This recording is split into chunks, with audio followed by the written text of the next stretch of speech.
Thanks for staying with us. We're still reviewing points. Let me take the picture story. So, a container ship lost power and rammed into a major bridge in Baltimore yesterday and Tuesday, causing it to snap and plunge into the river below. Several vehicles fell into the chilly waters, and rescuers are still searching for survivors. The rescue team, because the ship's crew were able to call in a mayday and caused lots of security operatives to stop cars from climbing into that bridge. However, there were some workers who were actually filling up potholes on the bridge, and 6 of them have been declared missing, and they're presumed dead because obviously the water is quite deep. But this happened, the crash took down the Francis Scott Key Bridge, enabling authorities to limit vehicles on the span on the Maryland's on that bridge. So it happened at night, so there wasn't a lot of traffic, there wasn't a lot of commutes going on at that time. However, cars were able to be stopped at least before climbing onto that bridge. I mean, that was good. Some people said there were some cars on the water floating, but we don't know if there were people in there. But 6 people have been confirmed missing and presumed dead. Really, really sad. The ship lost power. Yeah, I saw the video. Looked like Godzilla crashing into almost like a Godzilla type of situation. Really, really, I don't even know how to describe it. I thought Oyibo people are far advanced, that they will have something that that like toys. Yeah, something, right? Yeah, still talking about deaths. We know the 17 military personnel that were killed by irate youths during a communal clash in Okoma, Delta State community. They are said to be buried today. They'll be burying them today at the National Cemetery in Abuja.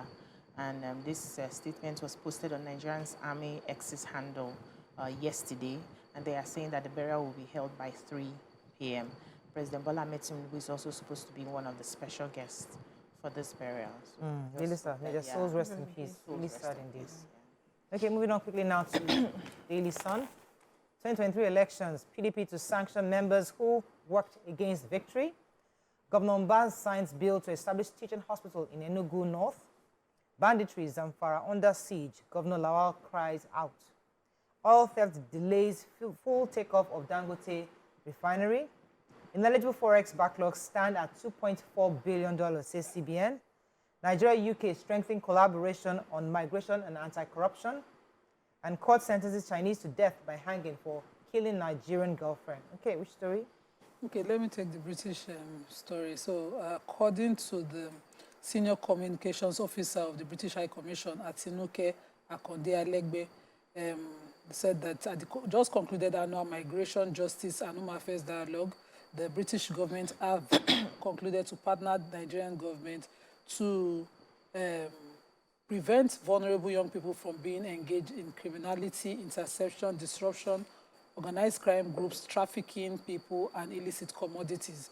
So these 2 governments or 2 countries are willing to work together to reduce or even totally wipe out the possibility of human trafficking and abuse of vulnerable people trying to go to Europe for sports activities, as I know.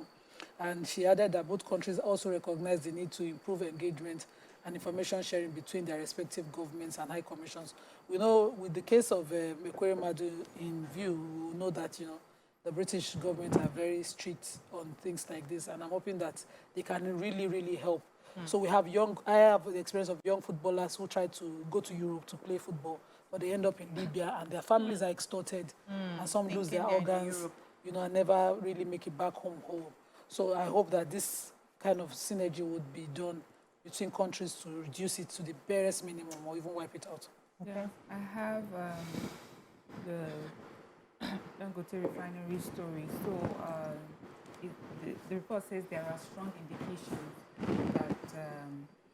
that came out yesterday that the hopes of a full takeoff of the 650,000 barrels per day Dangote refinery may have run into murky waters over low supply of its major feedstock crude oil for its day-to-day operations.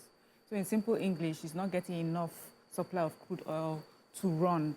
They say that there's a minimum amount that it needs to run. At the point we're at now, we are not getting that minimum amount. They get only enough to refine for diesel, and even the diesel that they do is not enough to, for their trucks. Yeah. And the problem is, so 2 things. They said one is that, as we know, NNPC has a stake in the refinery and is obligated to supply the crude oil.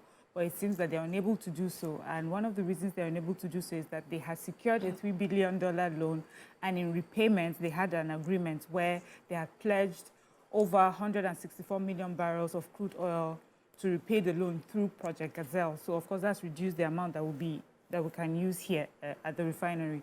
Then there's also the problem of crude oil theft, which has become a major setback. Anyway, they said all this and more has caused, like disappointment, especially, they said, not just for Nigeria, but for many West African countries that have been looking forward to the takeoff of this refinery, because it would have cut them a lot of costs, to get refined crude oil from Nigeria instead of having to pay, to get all the way from Europe. So that's where we're at now. We'll see if they're able to sort this out, if for some reason NNPC will be able to readjust and get more supplies. Yeah, so the governor of Enugu State, Dr. Peter Mba, has signed the Enugu State University of Medical and Applied Sciences, SUMA's Teaching Hospital Bill 2024 into law, promising to expedite action to actualize the teaching hospital immediately so that it can provide quality training and healthcare services in Enugu North in particular and the state in general. So he was commending the Enugu State House of Assembly for accelerating action on the process and passage of the executive bill. And he said establishing SUMA's teaching hospital was also in line with his manifesto, and I quote, he said, what we've done by signing into law the Enugu State University of Medical and Applied Sciences teaching hospital is that we now have in place a legal framework to immediately begin to put in place all that is required to upgrade SUMA's to a teaching hospital. This is part of our campaign promises, and we are committed to delivering on that. They also talked about the importance of having a teaching hospital in the state, and among other things they are doing, they're also planning to spend about 33% on budget on education alone, understanding the needs to ramp up the education sector in the state. All right, so the CBN governor, Mr. Cardoso, has been saying that he disclosed that they revealed clearing that they're still going to be clearing the invalid foreign exchange backlogs. According to him, there's about $2.4 billion worth of invalid foreign exchange backlogs. And there's going to be an investigation to be sure if they are actually legitimate. So according to him, he said, despite the clearing of the valid foreign exchange backlogs, there has been a growing number of ineligible forex requests, which stands at 2.4 billion so far. And according to them, investigations were ongoing by law enforcement agencies to see how legitimate these 2.4 billion dollars. Because I remember I took a story yesterday. People were saying that why they did not clear some of their own requests. That on what basis, what metrics are you using to say that our requests are invalid? Let us know how you determined or you resolved the fact that ours is invalid. So hopefully they can clear that up very soon. Vanguard, our final paper for this morning, Okwama, how government security bodies fail to rein in military leader. It was a Vanguard special investigation. Mambila firm vows to deliver over 3,000 megawatts hydropower project. Binance collaboration with SEC, EFCC, NSA, fruitful state CBN governor. Umehia was never governor of Rivers and court rules. NSC president chairs Vanguard IWD as Okotete. Others attend. Okay, which story?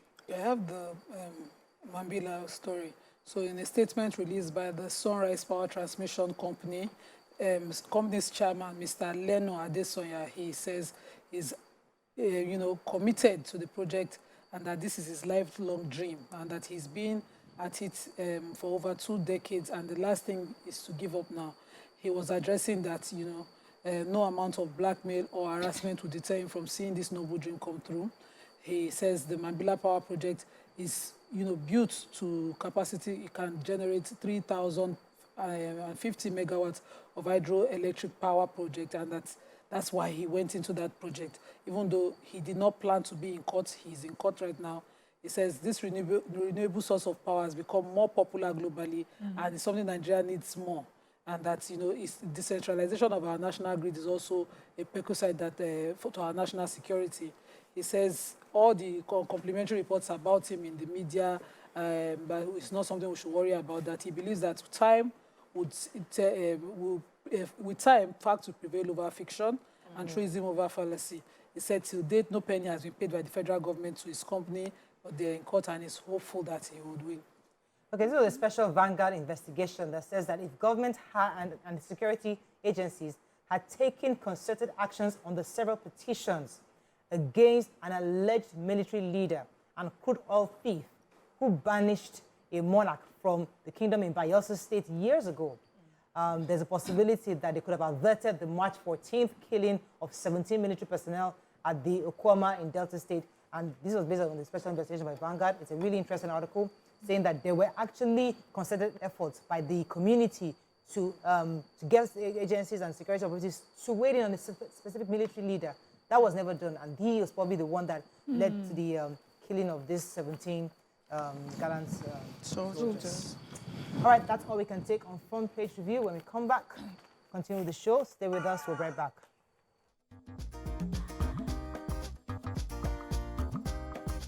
Stay tuned. Your View will be right back.